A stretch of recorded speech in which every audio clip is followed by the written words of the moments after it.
눈썹이 조금 민망하긴 한데 며칠 쉬어야 되는데 어쨌든 그냥 하도록 하겠습니다. 사안이 사안이만큼. 상법 개정이 국회 본회의에서 통과가 됐었어요. 이제 최상목 권한대행이 이거를 통과시킬 거냐 거부할 거냐에 따라 달려 있습니다. 거부를 하게 되면은 국회에서 3분의 2의 동의를 받아야 되기 때문에 폐기될 가능성이 있죠. 야당과 여당이 지금 이 안에 대해서 첨예하게 지금 갈려 있습니다. 그리고 경제계는 지금 강하게 반발하고 있어요. 반면에 상법 개정을 요구하는 투자자들이 많습니다. 서로 처해진 상황에 따라서 찬성과 반대가 극명하게 나뉘기 때문에 굉장히 민감한 사안이에요. 그래서 저의 생각보다는 핵심 내용을 통해서 여러분들이 어떤 결과가 나올지 생각해 보시는 게 좋지 않을까 싶습니다. 상법 개정의 핵심 내용은 이사회의 충실 의무를 회사뿐만 아니라 주주로 확대하는 겁니다. 이거는 미국, 일본 어디에도 없고 한국이 먼저 해보는 테스트인데요. 회사의 이익을 위해서도 충실해야 하지만 주주의 이익을 위해서도 충실해야 된다. 이게 개정되는 거거든요. 이게 단어 하나의 차이지만 굉장히 많은 변화를 가져올 수 있어요. 회사의 안건이 주주의 이익을 침해하는 결정일 경우에 이제 이사는 소송을 당할 수 있습니다. 소송을 당하는 이사 자리를 누가 하려고 하겠냐. 경제계에서는 이렇게 우려를 표하고 있는데 주주 입장에서는 그거 안 할 사람이 어딨냐. 돈 주는데 다 하지. 이렇게 또 이야기를 합니다. 근데 회사 입장에서는 이사회라는 게 굉장히 중요해요. 이사회를 장악했느냐 안 했느냐에 따라서 달라집니다. 이제 오너들 같은 경우는 회사 지분의 절반 이상 가진 사람들이 별로 없어요. 얼마 안 가졌는데 이사회를 장악했기 때문에 본인이 하고 싶은 회사의 결정을 내리고 운영할 수가 있었던 겁니다. 근데 이 이사들이 주주들의 눈치를 봐야 되는 상황이 발생한 거죠. 회사의 방향대로만 한다기보다는 이게 주주한테 돈이 되는 게 맞아? 이런 법률적 검토라던가 결정을 해야 되는 상황이 됐다. 그래서 주주 입장에서는 이런 부담을 가지는 이사가 올바른 결정을 할 것이다 이렇게 기대하고 있는데 저는 이 둘의 의견이 맞다라고 보는 게 이론적으로는 이사가 주주의 이익을 위해서 충실 의무를 수행하는 게 맞아요. 근데 만약에 나쁜 목적을 가지고 악용을 해서 줄소송을 걸게 되면은 이사들이 견디기 어려워집니다. 대표적으로 대규모의 투자건이 있다라 생각을 해봅시다. 뭐 M&A 건이라던가 이게 당장 수익이 안 날 수가 있어요. 근데 성공하면은 회사의 체질 개선을 할 수 있는 안건들이 있습니다. 사업은 성공도 있고 실패도 있고 서로 확률이 존재하는 거예요. 당연히 성공하면 주주도 좋고 회사도 좋은 거겠지만 실패를 했을 때가 문제가 되는 거거든요. 회사의 이익과 주주의 이익을 해치게 됩니다. 이 점을 악용해서 공격을 하게 되면은 이때는 당해낼 재간이 없다라는 거죠. 그러니까 평상시에는 문제가 없지만 어떤 행위를 하고 났을 때 잘못된 결과가 나왔을 때 이때 이사들이 책임을 져야 되는데 이사들이 이 책임을 지는 행위를 과연 할 것이냐 이거에 대한 우려가 하나 있습니다. 그렇게 되면은 앞으로 회사는 사업의 성공 유무에만 집중하는 게 아니라 소송을 어떻게 막아야지 여기에 에너지와 비용을 많이 써야 될 거예요. 이제 앞으로 법률 비용이 많이 늘어날 겁니다. 회사들이. 그리고 주주들을 설득하는 자료를 만들어야 돼요. 이거는 원래 해야 되는 일이 맞긴 맞아요. 미국에서 보면은 실적 발표할 때마다 프리젠테이션을 만드는데 정말 주주들이 처음 투자하는 주주들도 이해할 수 있을 정도로 잘 만듭니다. 우리는 어떤 사업을 하고 어떤 것들을 하고 있고 어떤 사업들 통해서 어떻게 마진이 되고 있는데 이 사업들이 어느 부분에서 성과를 내고 있고 여기는 성과를 못 내고 있고 하지만 우리가 어떻게 개선해서 앞으로 이 회사를 이렇게 만들어 나갈 것이다. 그러니까 주주들을 설득하기 위해서 굉장히 잘 만들어 놓습니다. 다 그렇다라는 건 아니에요. 우리나라도 이제 앞으로는 설득하는 자료를 잘 만들지 않으면은 주주들의 동의를 받기 어려울 겁니다. 주주들과 소통이 늘어난다는 장점이 있지만 이 결정 하나하나에 많은 에너지가 들어갈 거고 신속한 결정은 어려워질 수 있다. 개정안이 통과되면 주주들도 경영진 소송이 가능해지는데요. 회사를 위해서 열심히 일하는 경영진도 있어요. 이제 반대로 회사 돈을 해외로 빼내기 위해서 부지런히 노력하는 경영진들도 많았습니다. 재무제표의 허점을 이용해서 가족 법인으로 이익을 넘기는 경영진도 많았습니다. 예를 들어서요. 골프장을 짓고 골프카트 렌탈 회사 가족법인을 만들어요. 그리고 골프카트를 골프장에 대여합니다. 6개월이면 골프카트 가격이 빠지겠죠? 그 상태로 5년 더 렌탈을 해주면은 10배 먹는 장사가 가능해져요. 골프장이 직접 사면은 절약할 수 있는 비용을 가족법인의 이익으로 넘기게 됩니다. 감가상각의 허점을 이용하기도 재무제표상 보면은 문제는 없는데 회사의 이익이 딴 데로 유출되게 만들 수도 있어요. 정말 회계의 마법을 부리면은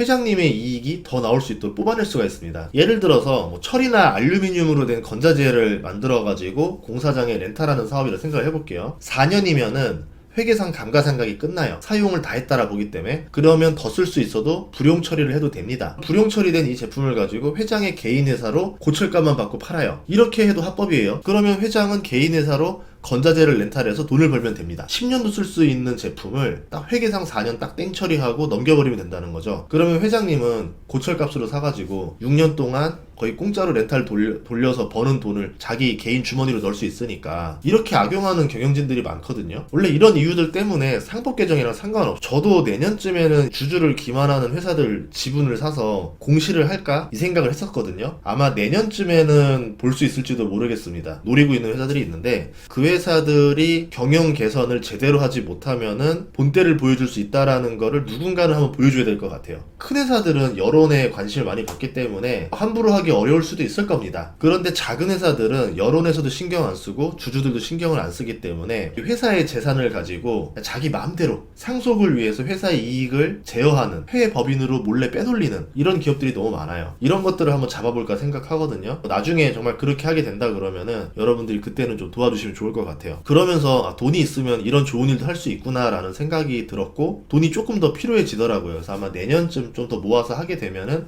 여러분들 보여드릴 수 있을 것 같습니다. 어쨌든 상법 개정은 소액주주를 보호할 수 있고 기업의 감시가 강화되기 때문에 투명성이 증가한다. 이런 장점이 있어요. 이렇게 되면 외국인 투자자들은 시스템이 공정하다라 생각을 하게 되고 한국 기업을 시스템을 믿고 투자할 수 있게 되겠죠. 그러면 외국인 투자 자금이 유입되고 작은 기업들도 유입이 될 수 있게 될 겁니다. 노후 연금 자금이 부동산이 아닌 주식으로 들어오면서 주식시장에 유동성이 생기고 기업이 재가치를 받을 수 있는 상황이 올 수 있겠죠. 이런 이유로 상법 개정은 증시를 상승하게 하는 요소가 될 수 있습니다. 이렇게 이야기하면은 제가 상법 개정에 찬성하는 사람처럼 보일 수 있지만 저는 지금 찬성도 아니고 반대도 아니에요. 왜냐하면 이게 효과랑 부작용이 명확해요. 수술을 할 수도 없고 안 할 수도 없는 상황이라는 거거든요. 왜 그러냐면 이런 이유로 투자자 입장에서는 상법 개정이 필요하다 생각하다 말하겠지만 항상 어떤 정책에는 부작용이 따라와요. 제도는 이상적이고 용어는 정의롭고 아름다우면은 우리는 의심을 해야 돼요. 그 이면에는 허점이 존재하고 이를 악용할 수 있는 방법이 존재합니다. 사업할 때 제일 싫어하는 사람이 뭐냐면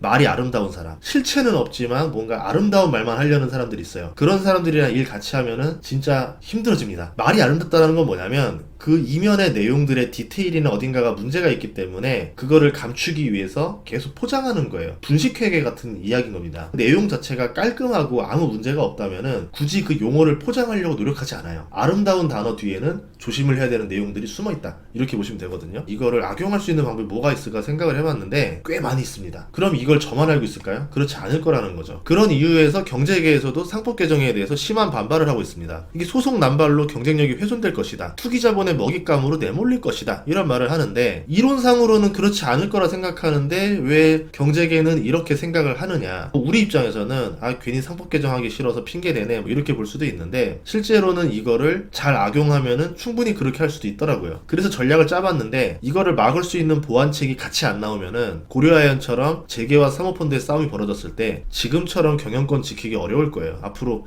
많은 기업들이 사모펀드 손으로 떨어질 거로 예상이 됩니다. 그 과정에서 주가가 올라가니까 주주들한테는 좋을 수도 있을 거예요. 근데 이게 어떤 기업이냐에 따라서 국가적인 손실이 발생할 수도 있는 상황이 벌어질 수 있겠죠. 주주들은 기업이 가진 현금을 투자해서 사용하기보다는 자사주 매입이나 배당에 쓰길 바랍니다. 왜냐하면 10년 뒤에 주가가 3배 오르는 것보다 지금 당장 3배 오르는 게 훨씬 더 좋거든요. 그동안 기업들이 효율없고 비싼 M&A 쓰거나 해외법이 만들어서 돈을 빼돌리거나 이런 사례가 많다 보니까 기업이 어떤 투자를 해서 장기적으로 이익을 늘리는 행위를 하겠다 이런 말을 고지고대로 믿는 투자자들이 별로 없어요. 이미 오너와 주주의 신뢰가 무너진 상태이기 때문에 국가가 나서서 신뢰를 회복할 수 있는 시스템을 만들어줄 필요가 있습니다. 경영진의 인수합병이라던가 이제 투자는 주주들의 동의받기가 더 어려워질 거예요. 업종에 따라서 대규모 투자를 지속적으로 해야 살아남을 수 있는 그런 곳들이 있거든요. 대표적으로 반도체, 디스플레이, IT, 가전, 신사업을 하는 회사들은 이제 앞으로 많은 브레이크가 예상될 수 있습니다. 또는 이제 경영진의 무능, 부정행위를 주장하면서 배당 증가, 자사주 매입 요구를 할 수도 있겠죠. 앞으로 그런 소송은 엄청 나올 거예요. 그렇게 해서 소액주주의 의결권을 얻고 지분 매입과 경영권 공격을 하는 사모펀드가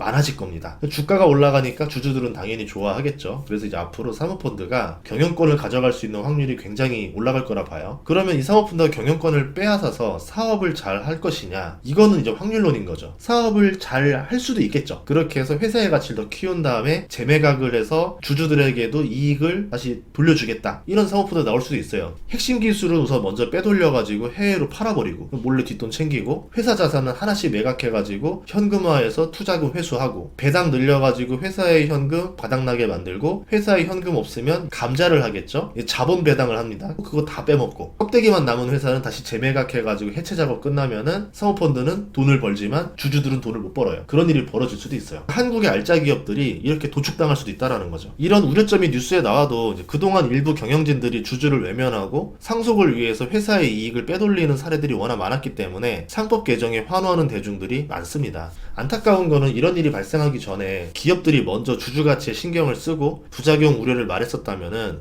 주주들이 경영진의 우려에 동의를 했었겠죠. 근데 지금은 서로 감정의 골이 깊기 때문에 이 경영진의 우려에 동의를 안 해주고 있는 겁니다. 이런 점을 어떻게 막을 수 있을지 필요한 법안이 같이 병행되어야 된다 보고 있어요. 상법 개정하는 부작용도 같이 고민을 해봐야 되거든요. 이런 법안이 통과됐을 때 어떤 문제가 생길 것인가? 만약에 악용하는 세력은 이 법의 어떤 허점들을 활용해서 악용을 할 것인가? 그렇게 됐을 때 기업들이 보는 피해, 주주들이 보는 피해, 국가가 보는 피해는 무엇인가? 다 계산을 한 다음에 시나리오 검수하고 테스트 해본 다음에 이 법안은 문제가 없다. 그럼 통과를 해야 되는데 보통 그런 거 작업이 없이 그냥 통과를 시키더라고요. 이렇게 됐을 때 나오는 문제들은 어떻게 나중에 누가 책임질 것인가? 이런 고민도 한번 해봐야 되지 않을까 싶습니다. 이번 상법 개정 통과되면 가장 큰 수혜는 저는 로펌회사라 보거든요. 앞으로 소송 건수도 기하급수적으로 늘어날 거고 성과 보수도 상당히 받을 겁니다. 이제 국회 본회의를 통과됐지만 어떻게 될지는 아직 남아있는 상태긴 한데 여러분들이 단순히 이제 뉴스를 보더라도 찬과 반이 이렇게 나뉘어져 있는 경우는 둘 다 생각을 해봐야 돼요. 지금 정치적인 얘기 다